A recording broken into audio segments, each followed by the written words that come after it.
Teman-teman izin, di pertemuan yang lalu kita sudah sampai wudhu ya. Baik, jadi yang belum wudhu, ya nanti wudhu sebelum sholat. Yang belum belajar tentang wudhu, silahkan ikuti tayangan yang lalu di musyawarah atau di channel kami. Nanti silahkan ada ketersambungan dengan pembahasan yang kita lakukan saat ini. Saya anggap pembahasan wudhu sudah selesai. Kita masuk langsung ke cara memulai sholat. Saya minta satu orang untuk berada mendampingi saya. Tuan rumah aja, tuan rumah. Nah, Mas Baim aja, tuan rumahnya. Oh, lagi ke bawah. Antum boleh, silakan. Jazakallahu khair. Boleh depan. Bismillah. Baik, teman-teman, kita fokus sebentar ya. Yang kita bahas itu 3 bagian. Jadi ini dasar dari Quran. Kalau ingin kita berhasil mempelajari apapun dan mendapatkan hasil yang baik dari itu, maka ada 3 aspek. Terkait dengan sholat, kita akan pelajari 1, bacaannya. Kenapa yang dibaca itu ya? 2, gerakannya. Bagaimana gerakannya dibimbing Nabi dan kenapa demikian? Yang 3, hikmahnya. Apa pesan mendalam di balik bacaan dan gerakan itu? Baik, ini saya gambarkan sudah wudhu ya. Pelan-pelan. Saya sebelum masuk ke sholat, di pertemuan lalu saya pernah ingatkan kita sudah pernah menyusun saf ya. Sampai terakhir ya. Jadi saf sudah disusun, imam 1, makmum sudah siap, kita mulai dengan sholat. Saya anggap ini sudah mulai menghadap kiblat. Silahkan kita memulai dengan bertakbir. Silahkan. Tahan, berhenti. Oke, 1. Saya minta yang lain. 1 orang lagi. Ayo, siapa saja? Cepat. Boleh, Mas Dun? Boleh di sampingnya di sini. Silakan. Antum tahan ya, nggak apa ya. Baik. Silakan Mas Dun. Bertakbir. Tahan di situ. Baik ya. Nah, saya cuma mau tanya, tahu dari mana takbirnya begini? Oke. Baik, kira-kira saya tanya. Di antara 2 ini, mana yang benar? Hah? Baik. Yang Mas Dude angkat tangan. Yang satu lagi angkat tangan. Baik, dua-duanya benar, cuman tempatnya kurang tepat. Ya sopannya kan begitu ya. Dua-duanya benar, cuman tempatnya kurang tepat. Oke, kita ambil argumentasi ilmiahnya dulu. Silakan duduk dulu Mas. Silakan. Nanti saya minta lagi ya, sedikit. Saya ambil argumentasi ilmiahnya dulu. Di Islam itu tidak ada satupun aktivitas kecuali ada dasar pengetahuannya. Apalagi ibadah. Dasar itu yang kita kenal dengan dalil namanya. Ya, untuk alasan argumentatifnya. Oke, sekarang sholat dimulai dengan takbir. Tahu dari mana dibuka dengan takbir? Seperti apa takbirnya? Itu kita bisa lacak. 1, dalam hadis riwayat Al-Bukhari. Al-Bukhari. Nomor hadis 753. Dikuatkan di hadis Muslim. Nomor hadis 390. Yang mendapat pengajaran dari Nabi, ini ada 2 orang. Ini sahabatnya Abu Hurairah namanya.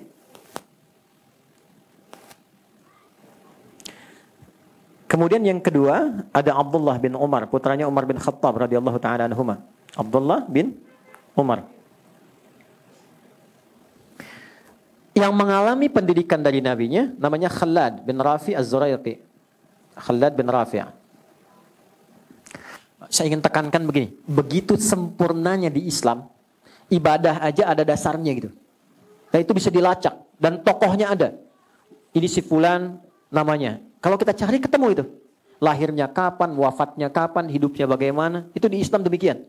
Karena itu yang menjadikan salah satu bukti kebenaran Islam sebagai agama yang benar di sisi Allah, semua apa yang dikerjakan punya dasar yang tersambung kepada Nabi dan Tuhannya. Jelas ya? Ini menunjukkan Islam itu bukan karya manusia, tapi betul-betul bimbingan kehidupan yang langsung Allah turunkan pada Rasulullah SAW. Secara singkat, Khalid ini masuk Islam. Kemudian ingin menunaikan sholat, tapi baru masuk Islam, belum belajar sholat dengan baik. Dan begitu Nabi memuliakannya, ingat ya, seorang bahkan yang masuk Islam itu nilainya tinggi di hadapan Rasulullah. Ya, itu berapa tingginya Islam memberikan apresiasi pada setiap kebaikan yang didapatkan. Termasuk pelaku maksiat, jangan salah. Orang berbuat maksiat itu itu Allah berikan kesempatan yang ditunggu sampai tobat di akhir hayatnya. Makanya saya itu tidak senang mencaci orang salah. Saya paling tidak suka, ya. Misalnya mencela orang salah itu saya kurang suka. Yang salah itu diperbaiki, bukan dicela. Minimal kita doakan supaya dia kembali. Itu adabnya dalam Islam. Kenapa? Karena ketika orang maksiat ini dia bertobat, itu naik statusnya menjadi hamba yang dicintai Allah. Gitu. Dan tidak mudah loh melepaskan diri dari maksiat. Ada orang mabuk, jadi kebiasaan, pengen menghilangkan mabuknya, itu nggak mudah. Ketika dia lepas dari sifat mabuknya, itu dihargai tinggi oleh Allah. Perjuangannya itu diapresiasi. Sampai turun ayat, Quran surah kedua, ayat 222. Innallaha yuhibbut tawwabin. Allah sangat mencintai orang taubat. Karena untuk taubat itu butuh perjuangan. Bebas dari riba itu nggak mudah, butuh perjuangan. Ya, orang yang mabuk ingin bebas dari mabuknya butuh perjuangan. Perempuan yang ingin berjilbab butuh perjuangan. Jadi ketika mengenakan itu belum terbiasa dengan jilbabnya, itu di hadapan Allah dicintai hamba itu. Baik, karena itu saya sering katakan, Allah lebih mencintai pelaku maksiat yang gemar bertobat dibandingkan orang soleh yang tidak pernah merasa salah. Bikin status tuh. Live ya, itu dari Quran itu. Ya, jadi terus berbuat baik. Nah ini, sedangkan orang yang ingin berislam, artinya kan dia meninggalkan semua kebiasaannya untuk mendapatkan yang baru. Makanya hal yang pertama Allah berikan pada orang itu adalah menggugurkan semua kesalahan yang pernah dilakukan sebelumnya dan mengganti jalan kebaikan dengan mencintainya. Makanya kalau sudah dapat itu jangan sekali-kali ditinggalkan karena nggak mudah untuk mendapatkannya lagi. Jelas ya? Oke, baik. Saya mau tunjukkan Khalid ini masuk Islam, lalu ingin berubah menjadi lebih baik. Nah ini spiritnya nih. Jadi Muslim itu, ya, untuk menjadi seorang Muslim harus ada komitmen juga menjadi pribadi lebih baik. Itu antarannya. Jadi jangan pernah kita mengatakan Muslim kalau tidak menginginkan diri kita berubah jadi baik. Karena di antara makna Islam itu adalah baik. Jelas ya? Jadi tampakkan kebaikan, tambahkan kebaikan, dan tunjukkan Islam mengajarkan perubahan pada nilai kebaikan. Nah ini ingin berubah. Lalu dia mencoba masuk ke Masjid Nabi, Masjid Nabawi, dan sholat di samping Nabi. Jadi begitu masuk, Nabi sudah ada sisi lain. Ketika selesai menunaikan sholat, datang pada Nabi.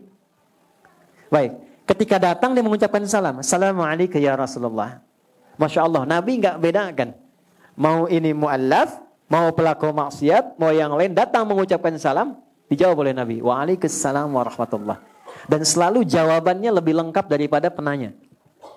Baik ya? Itu yang dimaksud Quran surah 4 ayat 86. Jadi kalau ada orang berbuat baik, sekalipun dengan salam saja, muliakan ia lebih baik dari apa yang ia berikan. Jelas? Dia datang bawa air putih, kita datang bawa roti. Jelas ya? Dia datang dengan senyuman, kita datang dengan pelukan. Yang mahram ya, bukan istri orang. Baik ya? Oke, dia datang dengan salam, kita jawab dengan yang lebih baik. Baik, apa yang Nabi sampaikan? Waalaikumsalam warahmatullah. Perhatikan baik-baik. Salli, irji' salli fa innaka lam tusalli.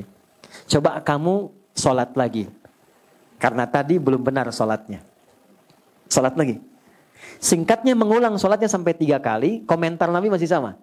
Maka dia berkata, nah ini penting sekali. Tolong garis bawah ya. Ya Rasulullah, ma uhsinul ghairah, alimni. Saya ulang. Ya Rasulullah, ma uhsinul ghairah, alimni. Paham? Tidak. Ya Rasulullah, saya tidak bisa menunaikan yang lebih baik lagi daripada ini. Mohon ajarkan saya. Nah, kalimat mohon ajarkan saya ini, kata para ulama hadis, memberikan kesan yang dalam. Kalau memang ada kelemahan, jangan tutupi kelemahan itu dengan pura-pura kuat. Cari solusi. Kalau tidak tahu bertanya, kalau tidak paham konsultasi, supaya kesulitan itu tidak dipendam sendiri. Orang yang terus memendam kesulitan tanpa solusi, maka mengakumulasi kesulitan itu bahkan menyakiti dirinya. Ini saya beri contoh. Ini apa? Beratnya kira-kira berapa? Saya ulang ya. Ini spidol beratnya kira-kira berapa? 100 gram. Oke. Singkatnya ringan nggak? Belum tentu. Lihat ini. Pegang terus begini. 10 menit mulai berat. 30 menit makin berat. Pegang seharian. Tangan bengkak kan? Masalah kecil itu, kalau terus dipendam, dipegang, nggak pernah diselesaikan, ujung-ujungnya hanya menyakiti fisik saja. Semakin berat, walaupun dia kecil. Tapi kalau Anda tempatkan spidol di tempatnya, dan kalau tak paham bertanya pada orang yang paham, itu akan mengurai setiap yang kecil menjadi sesuatu yang tidak bernilai. Paham? Baik. Maka beliau tanyakan, dijawablah oleh Nabi, idza qumta ila shalah, kalau engkau ingin salatnya benar, terkoneksi baik dengan Allah, satu asbighul wudu, sempurnakan dulu wudu. Kita sudah belajar kemarin. Dan ingat puncaknya, orang wudu itu minimal kalau belajar benar dari wudunya, maka merubah keadaan dirinya menjadi lebih baik. Karena wudu itu seakar dengan kata dau. Dau itu artinya cahaya. Seakar juga dengan makna husnu wan nadhafah. Artinya baik dan bersih. Jadi kalau rajin berwudu, itu tipikal karakteristik orang yang senang tampil bersih. Kalau paham makna wudu, wudu merubah dia menjadi lebih baik. Ada aura tampak yang lebih bagus. Makanya Nabi sering katakan jaga wudu, jaga wudu, jaga wudu. Ya, maaf kalau orang berwudu itu mau berdusta nggak? Ya, minimal dia tahan tuh. Kenapa? Dia malu dengan wudunya. Itu yang dimaksud oleh Nabi jaga wudu. Artinya apa? Dalam wudu pun ada dampak pada perilaku kita lebih baik. Jangan sampai menghadap Allah dalam kondisi yang tidak baik. Ya kan? Mohon izin ya, maaf dengan kalimat ini. Masa sih mau menghadap Allah dengan lisan yang baru mencaci orang lain? Apa nggak malu? Allah aja maaf pemaaf. Ini ada orang baru mencela orang, ya, kemudian sholat. Maka dibersihkan itu dalam wudu. Makanya di hadis Muslim, dengan air yang masuk ke mulutnya, air membersihkan kotoran fisiknya, airnya jatuh membersihkan kotoran kias di lisannya. Sambil taubat dia. Makanya di ujung setelah wudu, apa doanya? Allahumma ja'alni minat tawabin. Ya Allah, aku taubat dari perbuatan salah yang melekat pada bagian tubuhku. Makanya yang dibasuh, coba teman-teman lihat. Yang dibasuh, yang diusap dalam wudu, bukankah semua anggota tubuh kita yang secara fisik berinteraksi? Ya, wajah, mata melihat, mulut bicara, telinga mendengar, pikiran diusap kan? Yang kadang berpikir yang salah, ya kan? Sampai tangan, kenapa tangannya dari sini ke siku, bukan dari siku ke sini? Ya, kan ini yang sering digunakan interaksi. Kalau bikin status kan pakai ini, bukan pakai ini, ya kan? Tapi sering salah kan nulisnya? Ya, istiwa suami salah paham kan? Karena tulisan dan karena pikiran kan? Dan itu yang dibersihkan lewat wudu. Nah setelah bersih itu baru menghadap Allah, barulah kemudian kita bertakbir. Yuk kita mulai bahasannya. Kita masuk pada intinya. Fammastaqbilul qiblah, menghadaplah ke arah kiblat. Baik. Fakabbir, lalu mulai bertakbir. Bagaimana cara bertakbirnya? Hadis Muslim nomor hadis 390. Ali bin Umar radhiyallahu taala anhuma yang menyampaikan informasi ini namanya sahabat junior Ibnu Umar.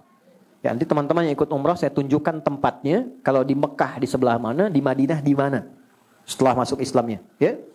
Umar bin Khattab kemudian punya anak, bagaimana mengelola atau mendidik anak-anaknya supaya jadi tumbuh baik.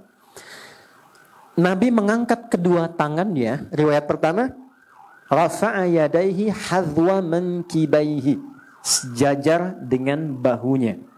Oke, silakan. Mas, masuk lagi. Ini tadi contoh pertama. Hadwa mankibaihi, sejajar dengan bahunya. Yang tadi, jangan dirubah. Ini ya. Nah teman-teman, ini tadi saya katakan sudah benar. Cuman posisinya kurang tepat. Hadwa itu dalam bahasa Arab artinya adalah sesuatu yang berhadapan atau di depan, sejajar. Bahu kan ini ya.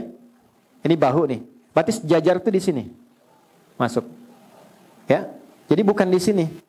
Kalau ini di samping namanya. Di samping bahu. Jelas ya? Nah, yang tepat itu ini, sejajar di sini. Seperti ini kurang lebih. Jelas? Jadi Allah gini ya. Dan tidak perlu terlampau kaku, kan masih hidup. Oke, satu. Jelas ya? Ini. Oke. Ini satu. Versi kedua, yang tadi yang Mas Dude contohkan. Ya. Dinaikkan ke atas, yuhadhi udhunaihi, mendekati ke telinganya di sini. Agak ke dalam sedikit. Agak ke dalam, pelan aja, nggak usah dikakukan, pelan-pelan. Nah, jadi ada yang di sini, baik ya. Yang di sini, kenapa berat sebelah nih? Lurus ya. Tenang aja, seimbang ya. Ini ada yang sini naik sedikit di sini. Jelas? Jadi di sini dengan di sini. Dan ini penting dan pasti akan ada perbedaan di setiap kita karena ukuran bahu kan tidak sama. Baik ya. Nah, dan ini penting, pahami posisinya karena ini akan dibawa saat sujud. Jadi saat sujud ini nggak berubah, tetap seperti ini. Jadi mulai diangkat Allah sini, ya kan? Yang pertama. Baik ya, satu di sini seperti ini. Atau yang kedua naik sedikit di sini. Jelas? Silahkan mana yang paling nyaman. Ini atau di sini. Paham? Baik, jazakallahu khair. Ini satu. Posisinya tadi ya, di sini ya. Baik, silahkan kembali. Jadi di sini, bukan di sini. Di tidak Allah, kan? Baik, tapi di sini. Jelas? Baik, di sini atau ke sini sedikit ke atas. Ini untuk cara. Baik, kenapa tangan diangkat? Apa hikmahnya? Ini ada kitabnya, ada bukunya. Baik ya? Ada kitabnya, ada bukunya. Ini nanti tentang hikmah. Namanya Nadharat fi Ma'anis Shalah, ya. Tentang menggali tentang hikmah dan makna dari gerakan dan bacaan salat. Jadi mengangkat begini, ini ada dua makna. Satu, seperti ini gambarannya untuk membuang urusan dunia ke belakang. Buang ke belakang. Jadi maksudnya apa? Kalau akan salat dan ingin khusyuk terkoneksi pada Allah, jangan bawa dunia. Jadi persoalannya, orang mau salat tapi dunia masih dibawa. Itu yang menyebabkan orang tidak khusyuk. Ya. Jadi lisannya Allahu Akbar, tapi di hatinya masih proyek Hu Akbar. Tuh kan? Handphone Hu Akbar, sendal Hu Akbar, konten Hu Akbar, gitu kan? Ya, itu masih terbawa. Dan akhirnya menyebabkan setan mudah untuk menggoda. Ingat, ada setan khusus yang tugasnya memang menggoda orang sholat.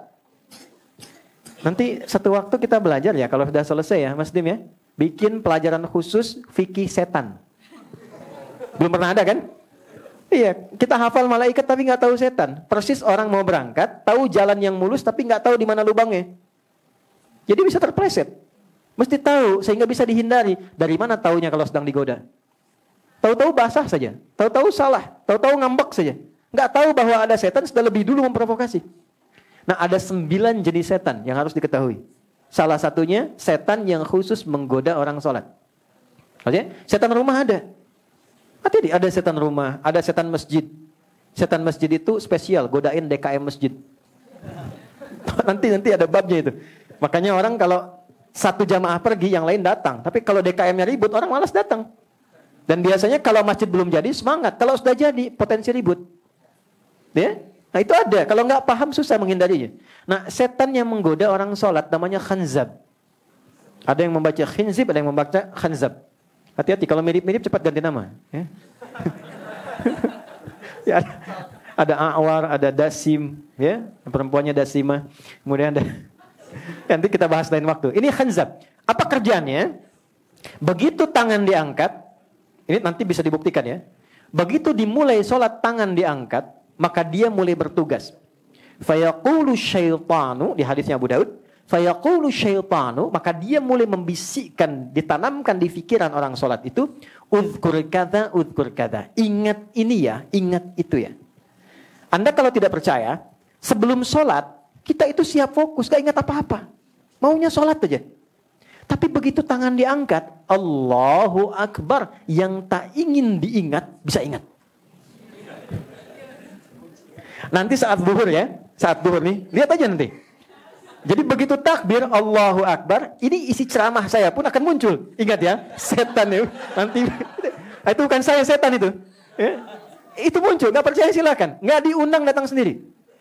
Ya, maka ketika mulai mengangkat seperti ini, kalau banyak yang dibawa, nggak tuntas dulu, nggak dibuang ke belakang, maka yang diolah oleh setan itu lebih banyak, lebih beragam. Karena itu yang pertama dilakukan, buang urusan dunia ke belakang. Kemudian pasrahkan diri kepada Allah. Orang kalau ditangkap dan ditodong senjata menyerah, bukankah seperti ini? Bukankah ini tanda pasrah? Ya kan? Maka ulama memberikan penafsiran, mengangkat ini pun sebagai tanda kepasrahan kepada Allah. Menunjukkan kita tawakal dalam kehidupan. Itulah sebabnya kenapa lafadznya Allahu Akbar, bukan yang lain. Nama Allah kan banyak. Tapi belum pernah ada orang sholat Allahur Rahman, Allahur Rahim, Allahul Quddus. Kenapa cuma satu Allahu Akbar? Makna pertamanya, kita dengan mengangkat tangan seperti ini ingin membuang semua urusan dunia dan terkoneksi untuk mengagungkan Allah saja, tidak ada yang lain. Makanya kalau ingin khusyuk, salah satunya, ketika mulai mengangkat, dunia kita buang dan jadikan semua yang agung hanya Allah saja, yang lain lepaskan. Mudah bagi Allah mengecilkan apa yang Anda anggap besar. Maaf ya, maaf sekali. Contohnya nih kemarin kan Jumat ya. Itu ada surah khusus namanya surah Jum'ah. Surah 62. Itu di ayat 11-nya jelas sekali Allah sampaikan. Orang yang tega, kata Allah, menjual imannya untuk dunianya, yang masih sibuk dengan bisnis, dengan proyek, dan dia meninggalkan Jumat. Itu bahasa singkatnya kata Allah, mudah bagi aku menghancurkan bisnisnya dan mewafatkan dia saat itu juga. Tapi kalau engkau mau datang menunaikan Jumat, mintalah kepadaku, aku buka jaringan dalam Jumat, aku lebarkan duniamu, aku mudahkan rezekimu. Wa idza ra'au tijaratan aw lahwan infaddu ilaiha wa tarakuka qa'ima qul ma 'indallahi khairum minal lahwi wa minat tijarah wallahu khairur raziqin. Hei, bukankah engkau tahu aku yang memiliki rezeki? Aku yang mengatur segalanya. Kenapa engkau tinggalkan Jumat untuk mengejar dunia yang engkau tahu aku pemberinya? Okay? Maka mudah bagiku untuk memberikan kepadamu atau menghancurkan pekerjaanmu saat ini dan mewafatkan kau saat itu juga. Ya, maka dari itu saat terkoneksi dengan Allah, abaikan yang lain karena kan yang punya semuanya Allah. Itu gambarannya. Baik ya. Yang kedua, mohon izin. Ini yang paling dalam sekali. Ini yang paling dalam.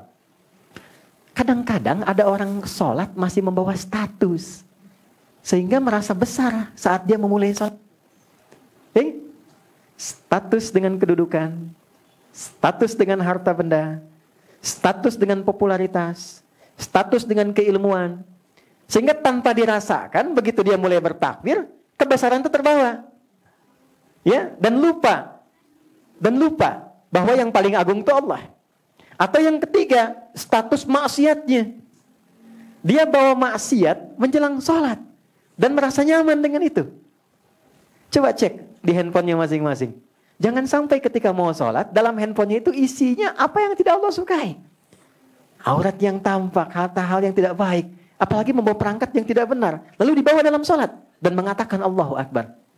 Itu akan sulit membawa kehusyuan. Maka dari itu, apa yang harus dilakukan?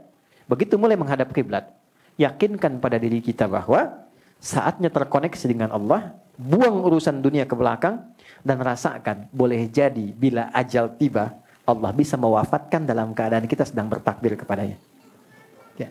Masih ingat ayat yang dulu? Wa annahum ilaihi raji'un. Kalau memang merasa pengen khusyuk, bayangkan mungkin dipanggil saat kita terkoneksi dengan Allah.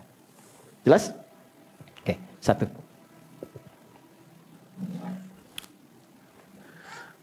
Teman-teman sekalian, Anda punya teman.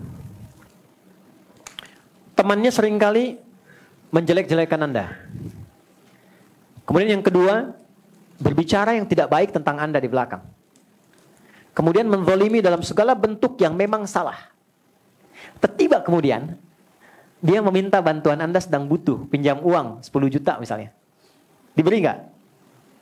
Hah? Kadang-kadang salam aja belum tentu dibalas kan? Ya, padahal hukumnya kan dijawab ya. Ya, bertemu aja belum tentu mau kan? Kenapa? Karena banyak kesalahan yang dia perbuat. Tapi kalau dia datang untuk meminta maaf, diterima nggak? Oke, lihat sini. Bismillah. Ini ada gelas. Cawannya terbuka. Sepanjang terbuka, Anda bisa masukkan apapun. Ada kopi, susu, air, dan sebagainya. Tapi kalau kita tutup begini, dan penutupnya begitu pekat, tuh, bukan tisu, yang masih bisa ditembus. Kita mau masukkan apapun sulit. Bukankah saat sholat tadi kita ingin terkoneksi dengan Allah supaya minta apapun? Ya kan? Kita minta disehatkan, minta diberikan kesuksesan, rezeki yang melimpah, masalah dihilangkan, kan? Kenapa ada sebagian orang yang sholat ketika meminta nggak terkabul?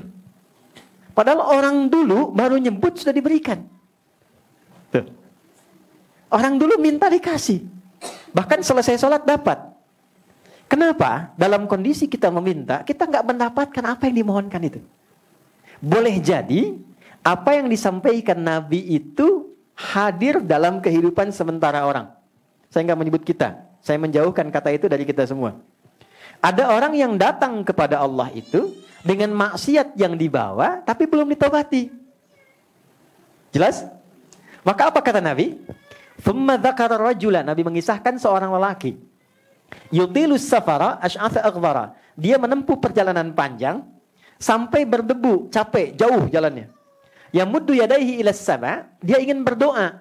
Kalau ini digambarkannya datang ke Mekah lah, mau doa, ya kan? Begitu sampai tiba ke tujuannya, apa yang terjadi? Kata Nabi, komen pertamanya. Ingat, kalau Nabi sudah komen, maka kita apa yang harus dilakukan? Tinggal like, subscribe. Like, share, and subscribe. Apa komen Nabi? Anna yustajabu lidzalik, mat'amu haram, mashrabu haram, malbasu haram, wa ghudhiya bi haram. Bagaimana doanya bisa tembus sementara makanannya haram, minumannya haram, pakaiannya haram, perangkat hidupnya haram. Ternyata bukan Allah nggak mau kabulkan. Begitu mau dikasih, mental. Karena ada sekat. Itulah sebabnya, kenapa sebelum kita minta banyak dalam sholat, minta sehat, minta rizki, minta rahmat, minta segala hal, kenapa dimulai saat takbir dengan memohon doa taubat terlebih dahulu? Di pembuka awal. Pembuka awal yang mengawali sesuatu dari mulai asalnya, itu dalam bahasa Arab disebut dengan iftitah. Kalau pendek, kalau agak panjang disebut dengan istiftah. Itulah sebabnya kenapa kita saat takbir langsung membaca doa iftitah atau istiftah untuk membuka semua sekat-sekat yang kurang baik, yang selama ini Allah nilai kurang bagus, sehingga setelah terbuka kita bisa minta apapun yang dimohonkan kepada Allah. Ada 9 jenis doanya, dari mulai yang pendek sampai yang panjang. Kalau pendek namanya iftitah, kalau panjang namanya istiftah. Atau kadang untuk mewakili keduanya, baik itu pendek ataupun panjang. Oke, teman-teman biasa baca doa apa? Gak apa-apa. Iftitah. Allahumma ba'id baini wa baina khataaya kama ba'adta baina al-masyriqi wal maghrib. Ada yang baca Allahu akbar kabira, alhamdulillahi katsira? Ada yang baca wajjahtu wajhiya alladzi fatara as-samawati wal ardh? Ada? Baik. Pertanyaannya, tahu enggak maksudnya apa?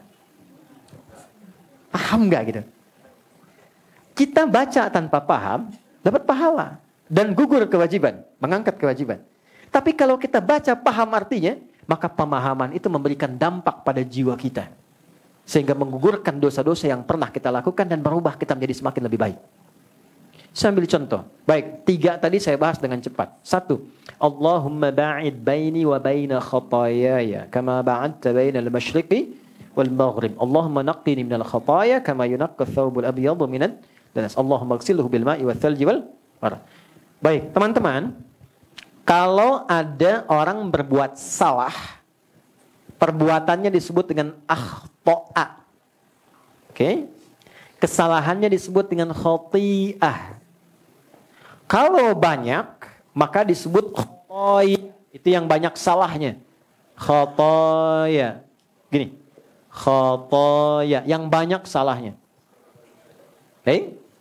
Kalau saya mengaku, saya ini banyak salah. Maka tambahkan ya kecil di ujungnya. Khotoya ya. Gini. Artinya saya mengaku banyak salah. Saya mau tanya, siapa matanya yang tidak pernah berbuat salah dalam memandang? Ada. Oke. Dari tadi pagi bangun sampai sekarang, pernah nggak salah lihat? Barusan masuk aja udah salah lihat ya? Huh?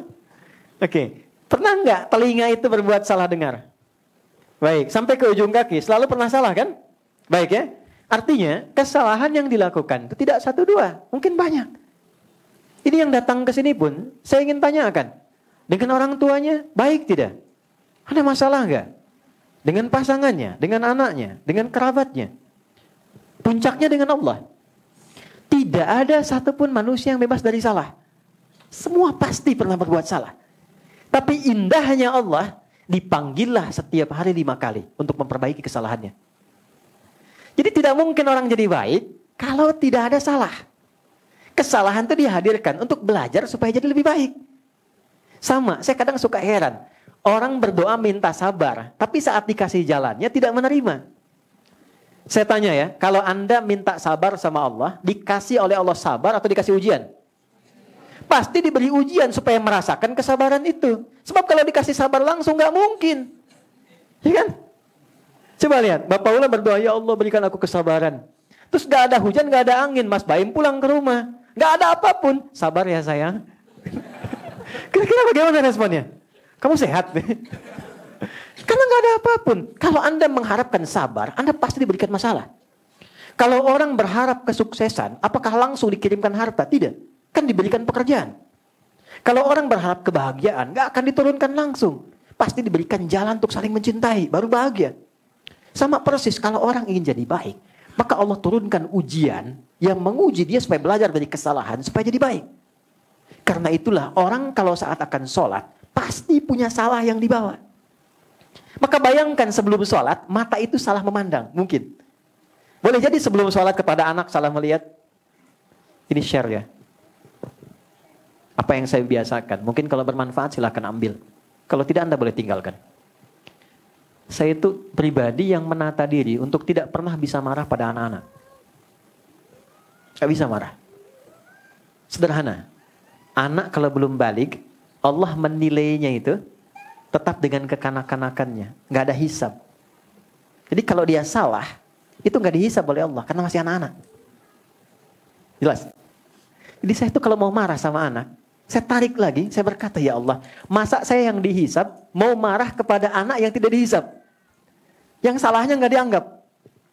Tapi yang paling tidak adil kadang-kadang, ketika anak-anak itu sudah menyiapkan yang terbaik untuk menyambut ayahnya pulang, lalu datanglah Anda membawa wajah emosi kepadanya. Yang anak itu bahkan gak tahu apa yang didapatkan oleh bapaknya. Anak di rumah itu nunggu Anda sebagai ayah. Bukan sebagai pejabat. Saya seumur-umur pulang ke rumah, gak pernah disebut Ustadz gitu. Gak ada. Gak ada anak-anak nunggu saya pulang datang ke rumah. Syekh gitu, gak ada. Ustadz. Mereka ingin ayahnya. Oh ya. Kalau Anda lihat tas saya, itu saya selalu simpan kertas dan saya selalu jaga. Di dalamnya ada satu yang anak saya buat perempuan. Dia tuliskan, dia gambar love, dia tuliskan di atasnya, I love you Buya. Buya adalah Buya terbaik yang Allah kirimkan menjadi ayahku. Dan itu dia susun menunggu ayahnya pulang. Bahkan dia jaga tidurnya. Maka siapa saya kemudian datang tiba-tiba ada masalah dengan jamaah langsung pelototi anaknya. Dan dia menyambut di depan pintu depan rumah itu. Saya pernah tunggu saat Amil usia 2 tahun, anak saya pertama. Itu nunggu di depan rumah, di pintu. Sampai 10:30 malam. Anak usia 2 tahun, mau masuk 3 tahun. Karena diceritakan ibunya tentang bagaimana pekerjaan kita di luar. Dia tunggu. Hanya ingin melihat. Begitu saya datang, buya, senangnya luar biasa. Main bola yuk, ayo. Main bola. Main kuda-kudaan yuk, ayo. Saya jadi kuda. Ayo 11. Tapi kadang saat kita mau sholat, itu oleh Allah ditunggu tuh. Salah apa dengan wajah terhadap pasangan, istri ke suami, ke ayah, ke ibu, ke teman-teman. Maka itu dibawa. Karena itulah ketika kita memulai takbir, kadang-kadang mohon maaf, ada hijab yang menyekat doa tidak terjawab. Bukan karena ketaatan kita dekat dengan Allah. Mungkin masalahnya dengan orang sekitaran kita. Bukankah ridho ibu bagian dari ridhonya Allah? Jadi orang tua. Makanya Anda pun yang muslim, tapi orang tua belum masuk Islam, itu di Islam tuh nggak boleh mengecewakan orang tua. Tidak boleh kemudian menzalimi orang tua. Menyakiti itu nggak boleh. Quran surah 31 ya di ayat ke-15. Kalaupun ada perbedaan agama, anak dengan orang tua, wa in jahadaka ala an tusyrika bi ma laysa laka bihi ilmun fala tuti'huma. Kalau orang tua memaksa untuk kembali kepada keyakinan asalnya sebelum masuk Islam, maka silahkan tolak dengan lembut, jangan sakiti. Wasahibuhuma fid dunya ma'rufa. Tapi jangan sampai perbedaan keyakinan itu menghambat engkau untuk berbakti kepada ayah ibumu. Dalam urusan dunia tetap disayang. Ibu kalau lelah pijiti, ayah senyumi, ada hasil kirimkan. Itu indahnya Islam. Indahnya Islam. Nah, karena itulah kadang-kadang yang menghambat ridha Allah turun di pekerjaan, di kelancaran, di proyek. Mungkin bukan karena Anda kurang tahajud. Bukan karena kurang baca Quran. Boleh jadi ada hak sementara orang di sekitaran kita yang masih tertahan. Maka kita katakanlah, Allahumma ba'id baini wa baina khotaya. Ya. Nah, cara menerjemahkannya, terjemahkan di kalimat ini dulu. Ya Allah, hamba mengaku hamba banyak salahnya. Rasakan kesalahan itu. Hamba mengaku hamba banyak salahnya. Dan hamba pun menyadari, engkau yang tidak terbatas maafnya. Maka mohon jauhkan antara aku dengan kesalahan yang pernah aku perbuat sejauh-jauhnya. Aku nggak mau lihat lagi sampai dengan ke akhirat. Jauhkan seperti timur dan barat yang nggak pernah menyatu. Karena saat itu tidak ditaubati, di akhirat ditampakkan. Wa may ya'mal mithqala dzarratin khairan yarah, wa may ya'mal mithqala dzarratin syarran yarah. Sehebat apapun sekarang ditutup, itu kalau nggak diselesaikan diungkap di akhirat. Maka kita memohon, ya Allah jangan diungkap. Karena yang tahu makin banyak. Maka kita buka dulu, sadari dulu. Ini kalau kita baca sampai sini aja, sholat mengajarkan kita menjadi pribadi yang baik. Itu poinnya. Ya Allah kalau berat itu dihapuskan, maka bersihkan. Ya Allah mohon hapuskan sekalipun menggunakan air yang dingin. Seperti kotoran dibersihkan dari noda. Kama yunaqqas thawbul abyadu minad danas.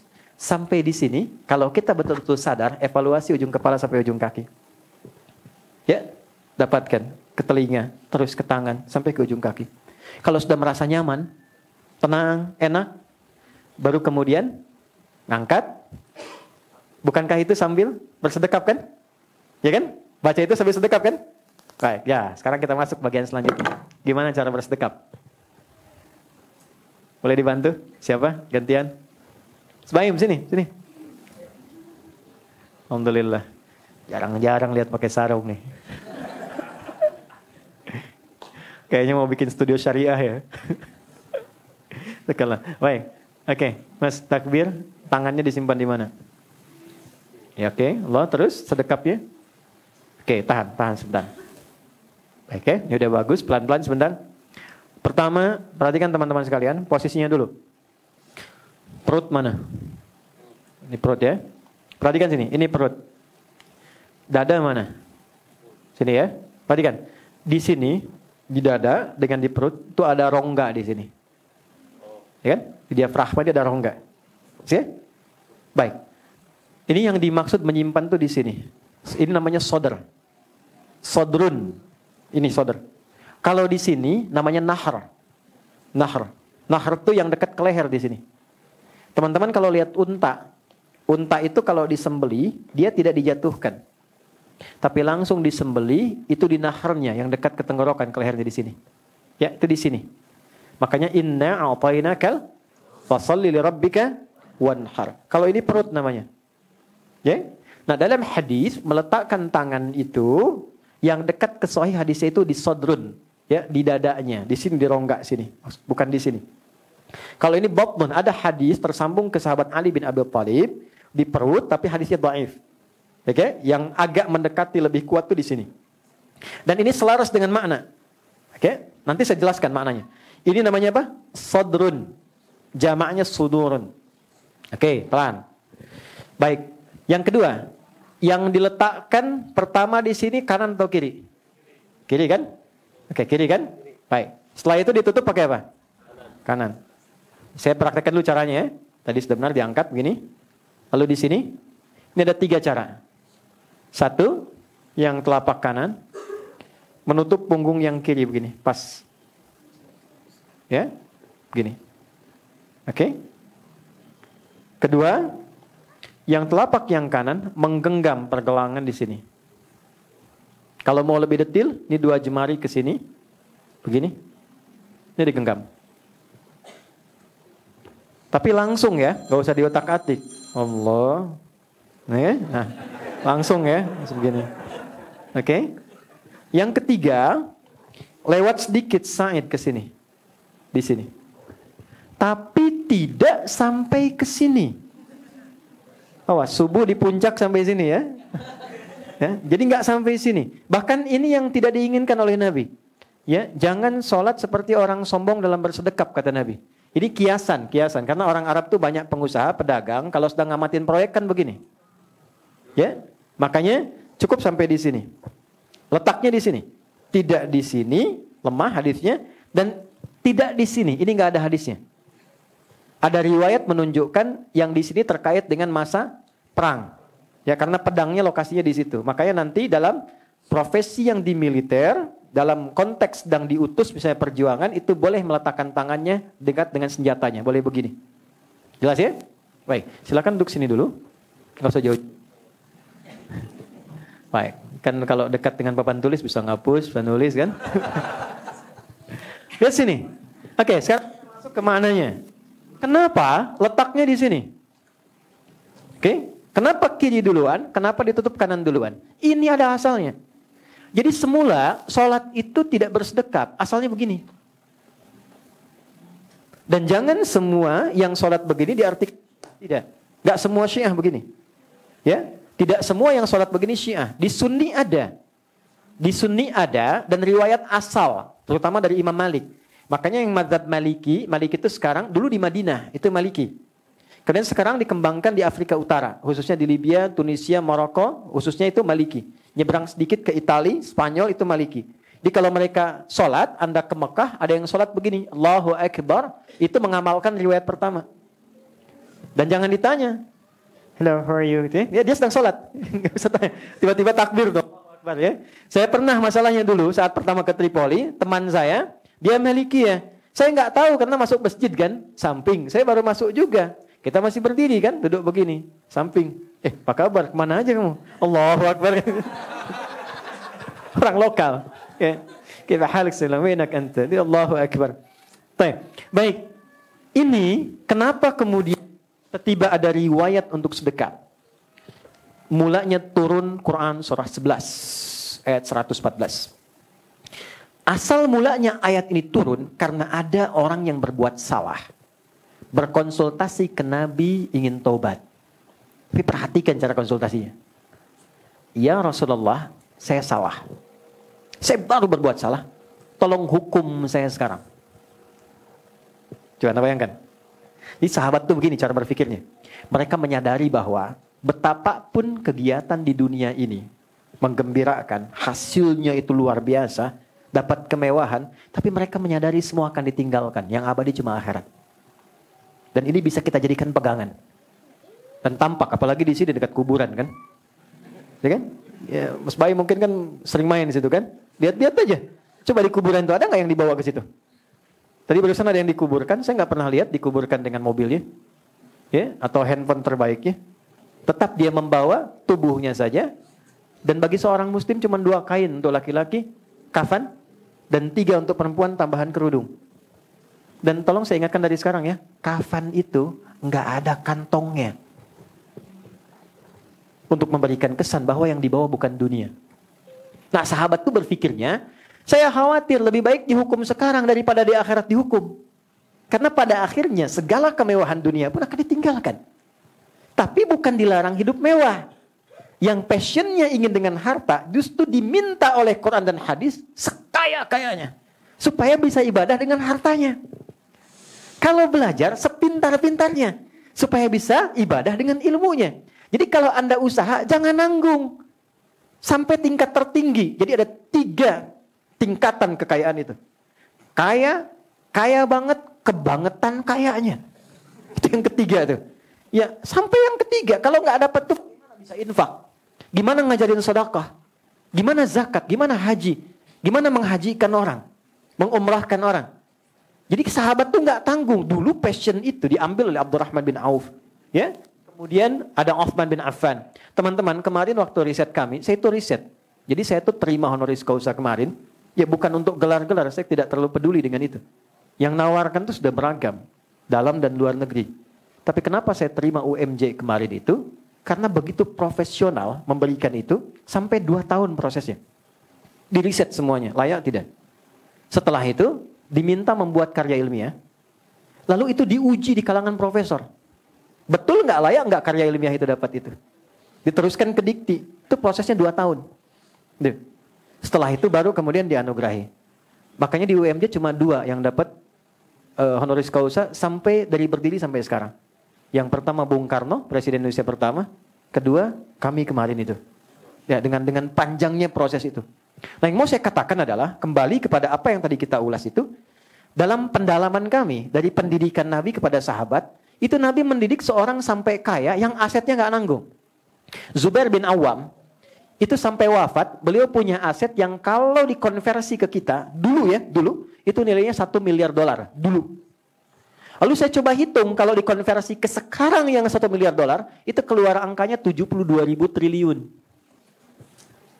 Jadi Elon Musk yang kemarin baru dinobatkan lagi jadi orang terkaya di dunia, itu baru 1/24-nya.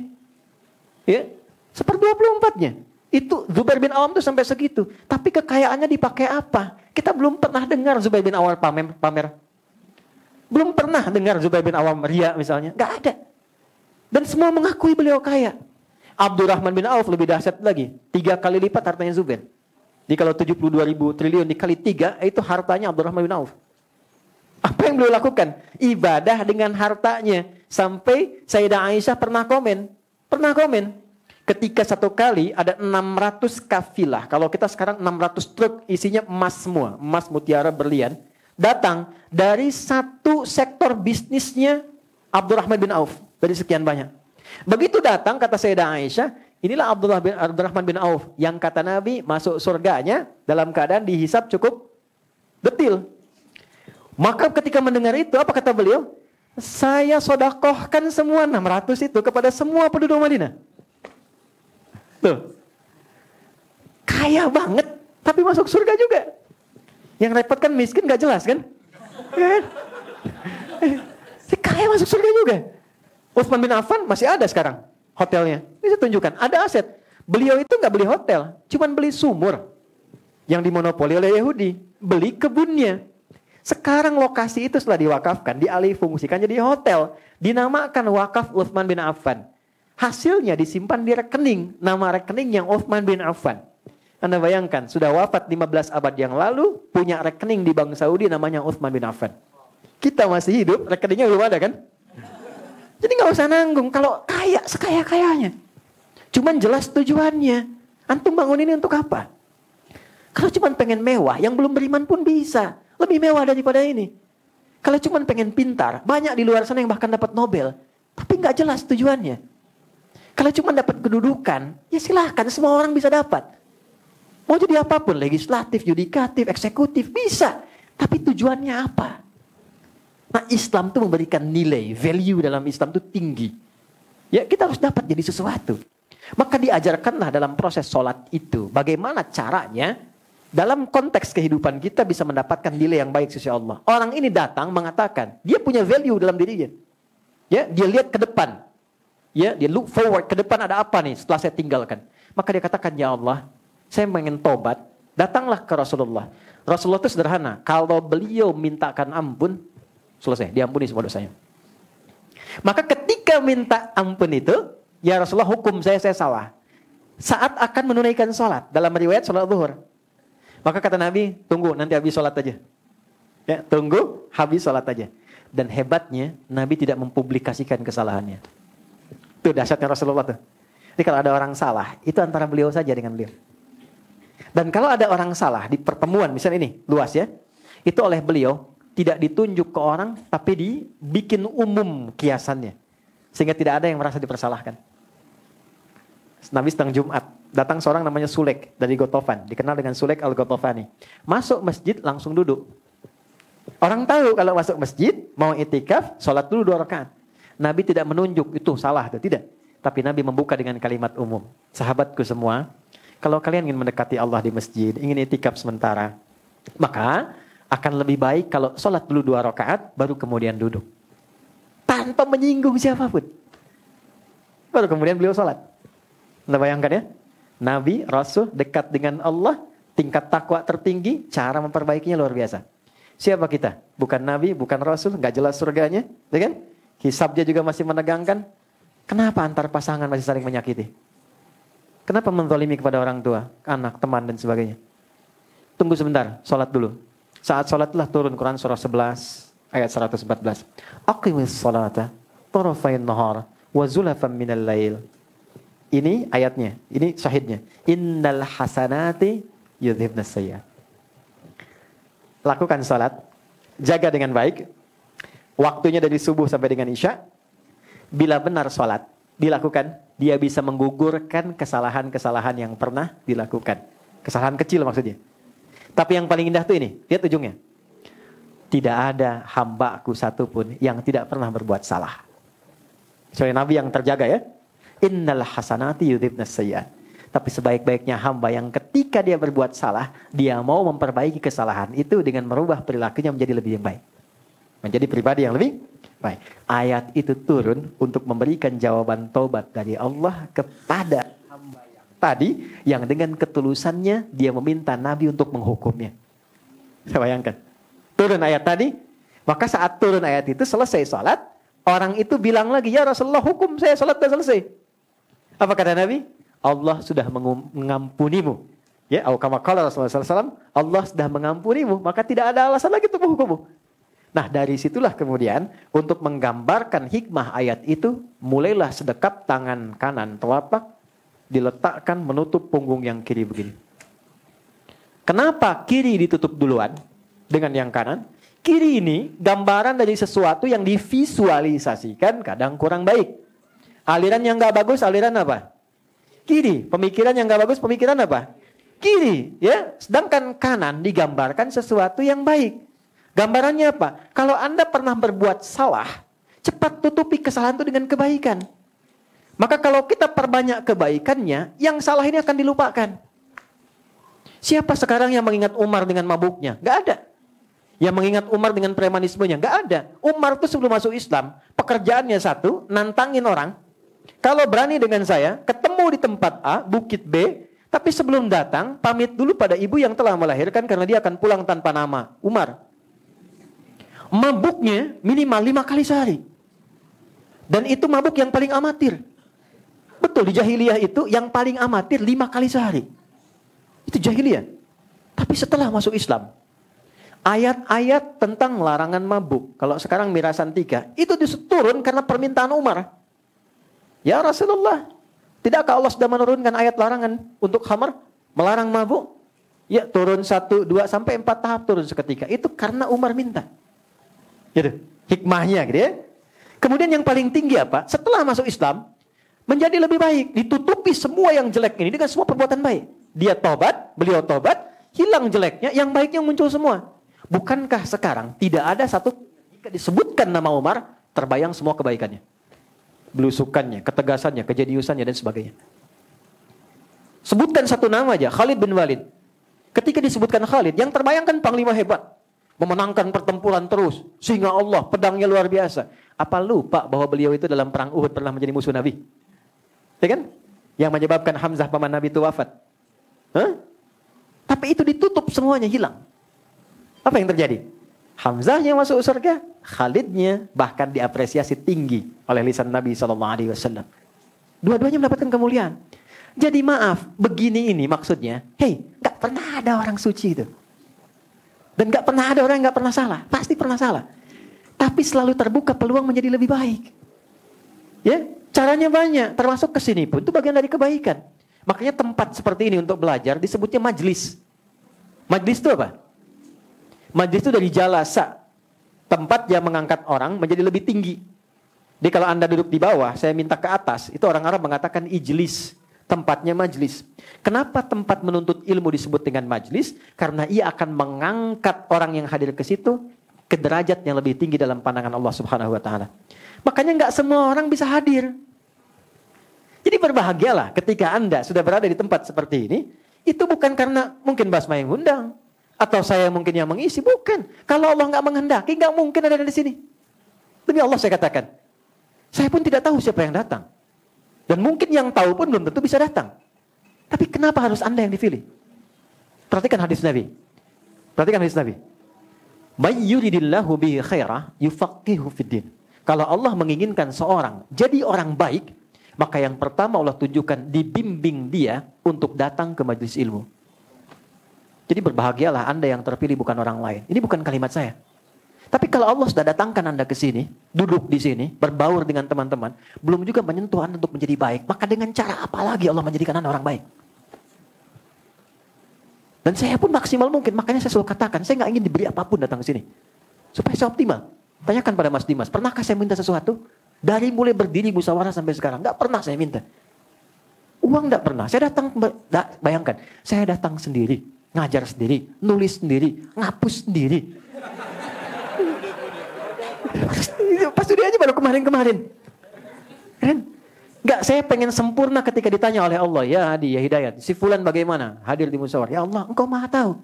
Saya datang, saya tak minta apapun, saya terangkan maksimal saya berikan.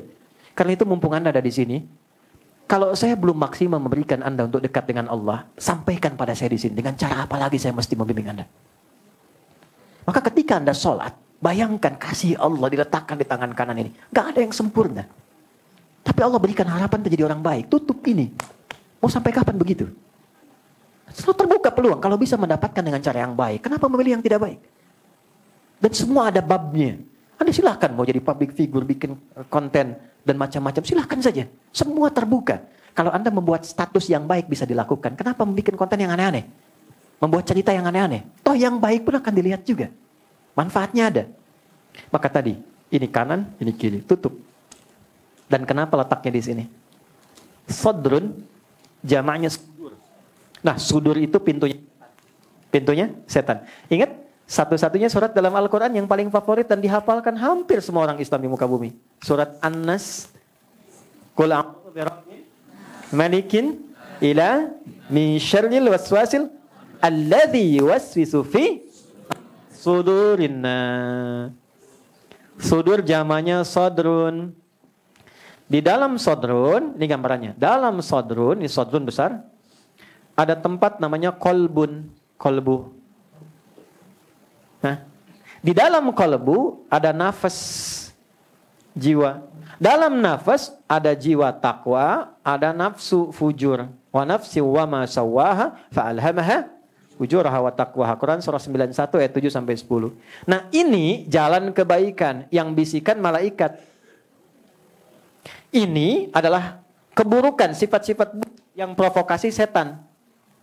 Nah, malaikat disebutkan 88 kali di Quran, setan disebutkan 88 kali. Karena itu kenapa kita selalu bergolak? Kalau diberikan pilihan itu nggak langsung diambil, kadang kan bergolak kan? Ambil enggak. Gambarkan, adzan aja kan kita sudah bergolak dalam hati. Allahu Akbar. Sudah adzan ya Allah, gitu kan? La ilaha illallah, baru adzan, belum qomat. Ya kan? Itu golakan kan? Nah, itu pertama bisikan dua kebaikan ataupun yang satu keburukan. Yang paling pokok adalah ini adalah tempatnya setan untuk memberikan was-was. Masuknya lewat sini. Ini pintu besarnya. Ini. Makanya sering orang katakan jagalah hati maksudnya itu. Tempatnya di sini. Nah, sumber yang paling pokok yang menjadikan seseorang berbuat salah sebetulnya bukan faktor eksternal. Faktor utamanya adalah faktor internal, ketidakmampuannya mengelola jiwanya atau hatinya. Maaf ya, sekali lagi.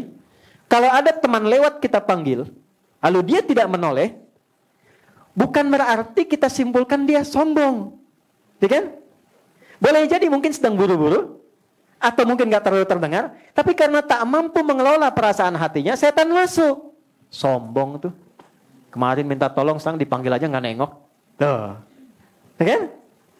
Ini yang dimaksud sodrun. Makanya baik-baik menata hati itu dalam berkehidupan memang tidak ada orang yang sempurna. Tapi minimal kita bisa menjaga keadaan diri kita sehingga tidak menyimpulkan cepat keburukan pada orang lain.